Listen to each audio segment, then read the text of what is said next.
আসসালামু আলাইকুম দর্শক, যাকে আমরা মনিরামপুরে পানের জাদুকর হিসেবে চিনি, সেই ছোট ভাইপোটি। তার দোকান মনিরামপুর গরুহাটা মোড়ে তুহিন স্টোর। তার হাতের পান খাওয়ার জন্য মনিরামপুরে বিভিন্ন অঞ্চল থেকে সাধারণ মানুষ এসে থাকেন। তেমনি আমিও আমার গুরু আব্দুল্লাল মামুন আজ চলে এসেছি তার দোকানে পান খাওয়ার জন্য। তো সত্যি দর্শক, তার হাতের তৈরি পান অসাধারণ এবং তার যে দোকানদারের একটা অন্যরকম মানসিক শক্তি, সেটা আমরা তার ভিতরে দেখতে পেয়েছি। এবং আপনারাও চাইলে তার হাতের তৈরি পান খাইতে পারেন।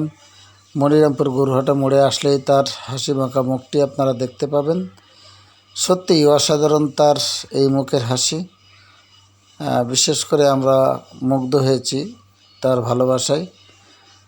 তো ভিডিওটি ভালো লাগলে অবশ্যই শেয়ার দিয়ে পাশে থাকবেন।